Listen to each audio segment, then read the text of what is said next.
안녕하세요. 당신의 개인 변호사 박혜원입니다. 상간소송을 많이 진행하는 저로서는요, 적지 않은 상간 피고분들을 만날 수밖에 없습니다. 그리고 그분들과 함께 상간소송을 준비하는 과정에서요, 정말 억울하고 속상하고 힘든 부분들이 적지 않습니다. 상간 피고들이 가장 억울해하고 속상해하는 지점들이 무엇인지에 대해서 말씀드리겠습니다.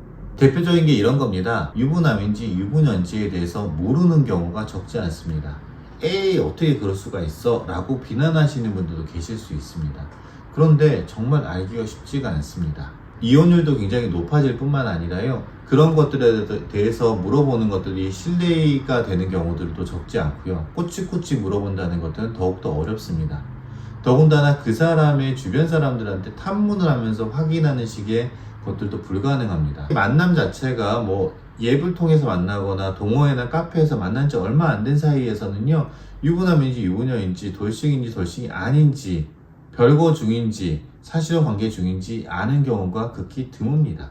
그냥 그 사람의 행동을 보면서 추측할 뿐이에요. 또 이런 경우도 많습니다. 결혼하고 있는 혼인생활 중이라는 건 알겠어요. 근데 그 가정이 완전히 말도 안 되는 깨진 가정인 거예요. 원고의 배우자가 나에게 하는 말들은요, 굉장히 원고가 이상한 사람이고요, 진짜 애 때문에 아니면 다른 어떤 사정들 때문에 어쩔 수 없이 이혼을 하지 못하고 있는 상황들이었어요.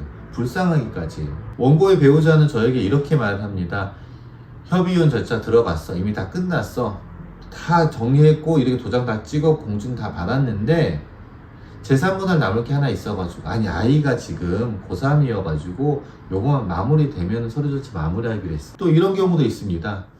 유부남인 걸, 유부녀인 걸 제가 알게 됐습니다. 그래서 만나지 않겠다라고, 더 이상 오지 말라고, 나는 가정 파괴범이 아니라고 밀어냅니다. 그런데 끊임없이 옵니다. 어쩔 수 없이 한두 번 만나줍니다. 그만 와달라는 얘기를 하고 싶어서요. 자해를 하는 경우까지도 있거든요. 어떨 때는 그 사람의 친구들이 그냥 부르는 자리에 가가지고요, 소주 한잔 하고 있는데 그 사람이 와요. 그 분위기에 취해가지고 저도 모르게 또 어떤 또 예정 행위들을 하게 돼요. 그 뒤로 또 끊어냈어야 되는데 끊어내지 못해요. 그런 상황에서 상간소장을 받았습니다. 상간소장을 내용을 보니까요, 원고의 배우자가 저에게 했던 말들은요, 완전히 거짓말인 것처럼 생각돼요. 이렇게 화목한 가정이었고요, 원고의 배우자처럼 원고에게 잘해줬던 사람이 없어요. 저 하나 때문에 이 행복한 가정이 깨진 것 같아요. 누가 말을 안 해줘도 저는 그걸 너무 잘 알아요. 너무 속상하고 화나고 억울해요. 근데 저의 가까운 친구나 동료들에게도 말을 못 하겠어요. 가정 있는 사람인 줄 알고 만난 너가 잘못된 거 아니냐라고 하시는 분들이 너무 많거든요. 심지어는 저조차도 저 자신에게 그렇게 말하고 있어요. 그런 분들도 계신다는 겁니다. 누가 가장 나쁜 사람인가를 봤을 때에는 원고의 배우자를 선택하는 경우가 많습니다. 그런데 상간소송의 피고 입장에서는요, 원고의 배우자에 대한 이야기들은 한계가 있을 수밖에 없어요. 그러다 보니까 소송을 할 때 굉장히 불리하게 끌려갈 수밖에 없습니다. 여기에서 상간 피고의 이런 이야기들을 구체적으로 밝혀야 되는 경우들이 있을 수 있습니다. 그런데 가장 억울한 점은요, 이 과정, 이 억울한 과정들을 증명해 줄 증거를 상간 피고가 갖고 있지 않은 경우가 태반이라는 겁니다. 처음에 만나서 유부남 아니죠? 유부녀 아니죠? 라고 물어봤던 것들을 그냥 말로 하고 끝나는 경우들이 많아요. 의심을 안 하니까요.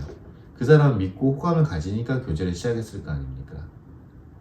나중에 가정이 있다라는 걸 알고 그것 때문에 너 나 왜 속이려고 만났냐, 말도 안 돼, 내가 우스워 보이더냐 했던 내용들 싹 다 지웠습니다. 왜냐면 다시는 안 볼 사람이라고 생각을 했으니까요. 그러고 와가지고요, 매달리더라고요. 막 울며 불며 매달리는 거, 그런 거 증거로 남겨놓은 경우 흔하지 않습니다. 이런 와중에 상간소장에 첨부되어 있는 저와 원고 배우자 사이의 불륜 행각은 빼도 박도 못한 증거들로 남아있는 경우가 적지 않죠. 이런 경우에 어떻게 해야 될지 당신의 구체적인 상황들에 맞춰가지고 상담을 받으셔야 됩니다. 그리고 당신의 이야기들을 들려주셔야 됩니다. 그래야지 이건 이렇게 가야 됩니다, 이건 저렇게 가야 됩니다, 이건 이렇게 했으면 좋겠습니다 라고 저의 의견을 말씀드릴 수가 있거든요. 물론 방금 전에 말씀드렸던 그런 이해를 들었을 때요, 뭐 이런 거가 억울해 라고 하시는 분도 계실 수도 있고요. 그래, 이건 억울한데 이렇지 않고 정말 뻔뻔하게도 다 알고도 꼬셔간 경우도 있지 않아? 라고 하시는 분들도 계실 수 있습니다. 다 맞는 말씀들입니다. 근데 제가 지금 드리고 싶은 말씀은요, 상간소송을 진행하다 보니까 천편일률적으로 상간피고는 나쁜 년 놈이야 라고 단정 지을 수는 없다라는 말씀을 드리고 싶습니다. 이상 당신의 개인 변호사 박혜원이었고요. 저는 항상 당신 편입니다. 감사합니다.